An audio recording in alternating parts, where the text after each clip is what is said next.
duas maneiras de comprar casa. A difícil e a do crédito. Crédito predial português. Quem quer casa, vai ao crédito.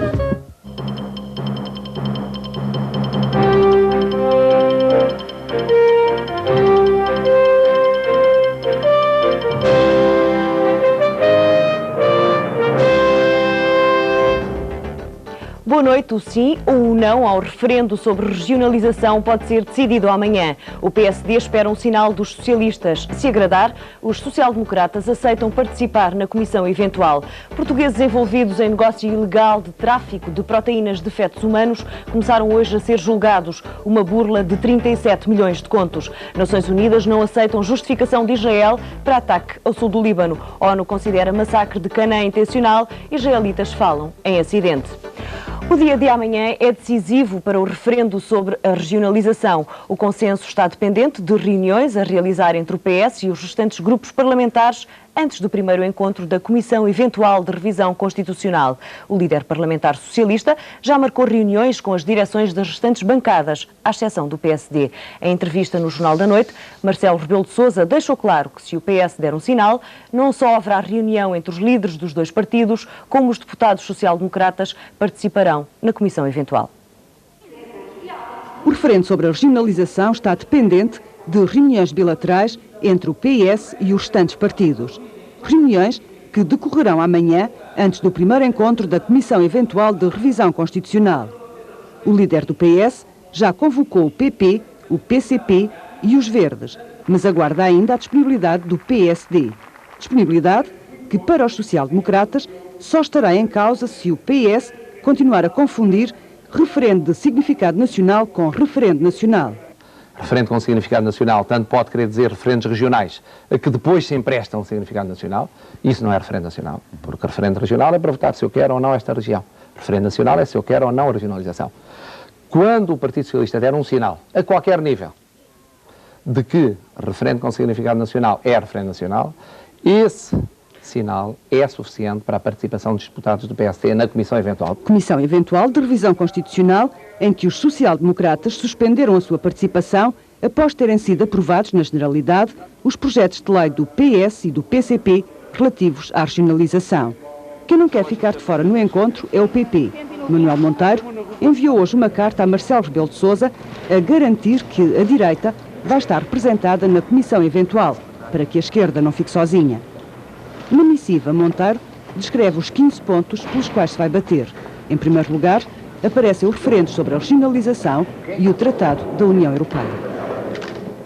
O Governo prepara mudança na segurança social. O abono de família, o subsídio de nascimento, o de casamento e de aleitamento vão deixar de ser para todos. O Governo quer critérios de justiça na atribuição destes benefícios sociais. Mas falta ultrapassar um problema, a escolha do critério que fará a seleção. Até agora, o abono de família, o subsídio de casamento ou de nascimento eram iguais para todos. Famílias com rendimentos diferentes recebiam exatamente o mesmo. O Governo quer mudar as regras, a ideia é tornar o sistema de segurança social mais justo. Não faz sentido que pessoas que têm rendimentos de muitas centenas de contos por mês e pessoas que têm rendimentos de poucas dezenas de contos por mês tenham os mesmos benefícios em matéria de algumas prestações familiares, como é o caso do abono de família, do subsídio de nascimento, do subsídio de casamento, etc. O que o Governo ainda não decidiu é quem vai receber mais e quem vai receber menos. É preciso arranjar uma fórmula que evite novas injustiças. Poderia acontecer é que nós, para remediarmos um erro de injustiça relativa, podemos agravar ainda mais a injustiça relativa se, por exemplo, fossem as declarações de IRS que levassem a que as pessoas e as famílias tivessem acesso ao abono de família, porque imagina o caso de um cidadão que ganhe milhares de contos por mês, que consiga fugir ao fisco e que apenas declare umas pequenas dezenas e que poderia, por essa avaliação meramente administrativa, passar a ser dos poucos ou da parte que teria direito a maiores prestações familiares. Ferro Rodrigues já pediu à Comissão do Livro Branco da Segurança Social para estudar o problema e arranjar soluções. Nós pensamos que poderão ser postas em prática, pelo menos a título parcial, já a partir de janeiro de 1997, desde que tenhamos da Comissão do Livro Branco também sugestões concretas que permitam ultrapassar os problemas que são fundamentalmente problemas técnicos para que as medidas sejam eficazes e justas socialmente. Com esta medida, a Segurança Social não vai poupar dinheiro. O objetivo é tirar aos que têm mais para dar mais subsídios aos que têm menos. 4 portugueses começaram hoje a ser julgados num processo onde são acusados de envolvimento no negócio ilegal que rende mais do que a droga. 3 funcionários da Caixa Agrícola da Urqueira, uma tradutora e um alemão dedicavam-se ao tráfico de proteínas de fetos humanos. Falsificar letras bancárias usadas nos pagamentos internacionais era a tarefa dos portugueses. Se não fosse descoberta, esta teria sido a maior fraude de sempre em Portugal. O processo vai arrastar-se. Testemunhas há mais de 60, arguídos são 4. 3 deles estão em prisão preventiva. O diretor da Caixa de Crédito Agrícola da Urqueira, o secretário e uma tradutora. O 4º é o contabilista da dependência. São acusados de burla agravada, associação criminosa e falsificação de documentos. No caso está também envolvido um alemão que se supõe ter sido o cérebro da fraude. Está detido na Alemanha e é julgado num processo autónomo. Nesta discreta dependência da Caixa de Crédito Agrícola da Urqueira foi levada a cabo a burla no valor de 37 milhões de contos. O tráfico de proteínas de fetos humanos usadas na indústria cosmética era um negócio. O alemão do grupo comprava fetos no leste da Europa e vendia no Japão. Ao gerente português cabia emitir as letras falsas para fazer os pagamentos internacionais. Nós recebemos contactos de bancos ingleses, bancos alemães, bancos italianos, inclusive bancos nos Estados Unidos, onde essas letras andavam a passear, na tentativa de as negociar, mas nunca conseguiram, de facto, consumar esse último passo da fraude. Portanto, que era negociar a letras em algum banco e depois vinha exigir o pagamento aqui a Portugal. Na Urqueira, ninguém queria acreditar. Acho que era uma pessoa de bem, portanto, uma pessoa com as suas capacidades, portanto, acho que era honesto. O julgamento começou hoje. Foram ouvidas 2 testemunhas do Liechtenstein, os representantes da empresa alemã que transacionou a proteína humana em troca de 2 títulos falsos no valor de 1,5 milhão de contos. A Polícia Judiciária está a investigar a morte do treinador do Mangualde. O automóvel de Armando Sousa foi encontrado a arder na madrugada passada nos arredores da cidade. O corpo de Armando Sousa, que há 13 anos treinava o clube de futebol de Mangualde, apareceu hoje a 3 quilómetros do carro. Simplesmente inexplicável. Armando Sousa era o treinador de Mangualde, tinha uma vida invejável, 31 anos, solteiro e de caráter extraordinário. Apareceu morto depois de várias buscas numa mata anexa à Nacional 16, a 10 km de Mangualde.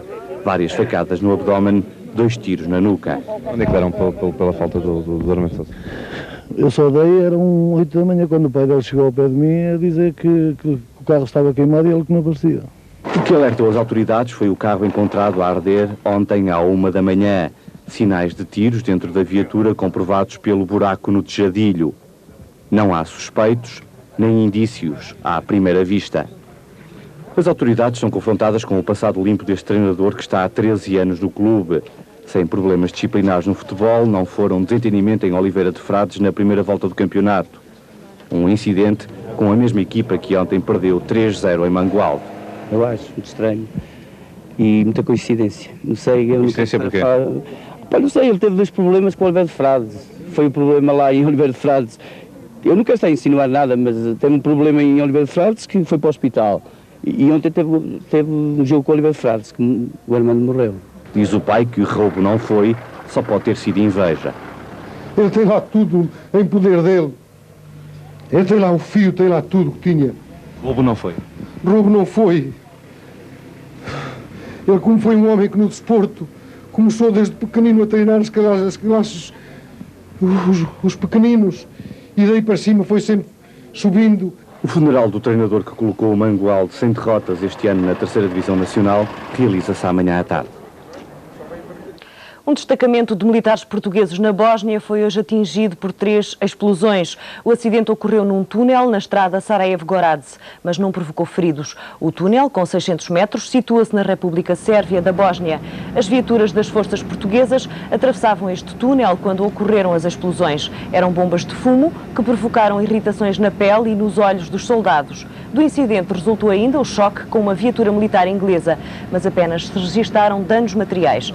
Ainda não foi determinado determinada a proveniência e o tipo do engenho explosivo, mas fontes militares portuguesas em Sarajevo atribuem as explosões ao facto da população sérvia estar em plenos festejos de São Jorge. Pelo sim, pelo não, os militares portugueses do 2º Batalhão já montaram segurança no local, que se situa junto a um dos seus aquartelamentos.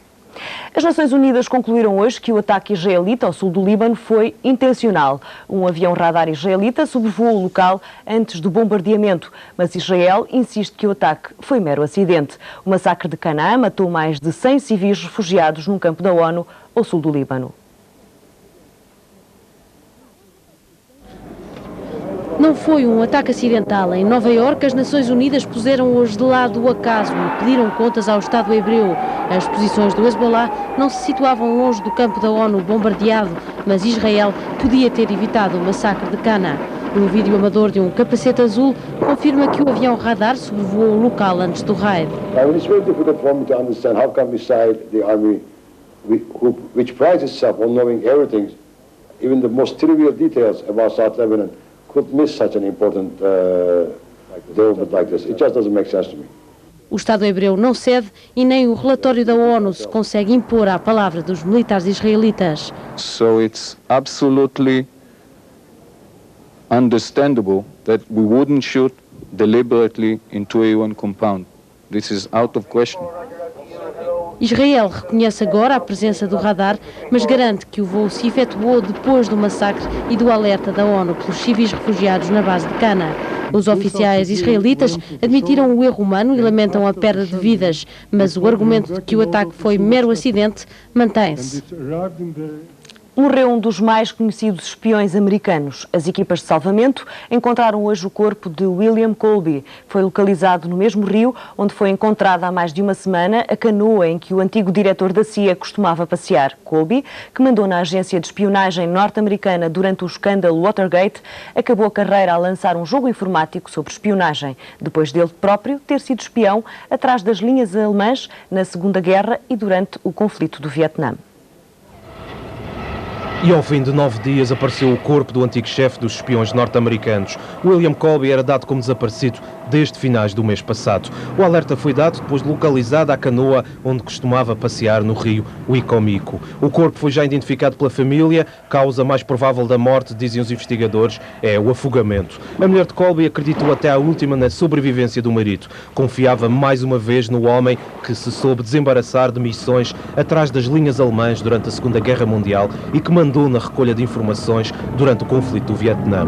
Advogado de formação, William Colby foi diretor da CIA entre 1973 e 1976, durante o escândalo Watergate. Foi demitido depois de Nixon. Nas suas memórias diz que deu razão aos congressistas que investigavam os abusos de poder da agência de espionagem norte-americana. Já reformado nos últimos anos, Colby tornou-se consultor internacional, ajudou os serviços secretos do leste a adaptarem-se aos novos tempos. Este ano aliou-se mesmo ao Oleg Kalugin, antigo chefe do KGB, e lançou um jogo informático sobre espionagem. Um jogo que na realidade só deixou de jogar aos 76 anos, quando foi passear de canoa.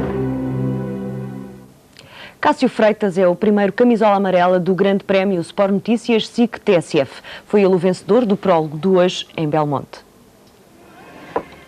O prólogo de hoje como que mostrou o que pode ser o diálogo desta temporada, um diálogo entre o Maia e o Boa Vista, as equipas que se mostram em melhor condição. Paulo Ferreira, do Maia, bem tentou manter a camisola amarela que vestiu à partida por ter sido o vencedor do Grande Prémio no ano passado. Mas Cássio Freitas, do Boa Vista, foi 8 segundos mais rápido e ganhou o contrarrelógio num traçado difícil, particularmente no último quilómetro, que era sempre a subir. Assim, o Boa Vista conseguia a vitória individual, o Maia colocava 3 homens nos 10 primeiros e ficava com a vitória coletiva. O resumo do prólogo é já a seguir ao último jornal. Há 6 anos que o Pátio Alfacinha organiza uma festa do teatro. Todos os anos, atores e encenadores falam das expectativas para o futuro. Uma festa que dura até às tantas e que muitos já chamam a Noite dos Oscars do teatro. Este ano, 4 atores foram homenageados: Mariana Rei Monteiro, Rui de Carvalho, Carmen Dolores e Maria Rueff. Foi o momento da noite. A veterana Eunice Munhoz entrega o Oscar do Teatro ao também veterano Rui de Carvalho.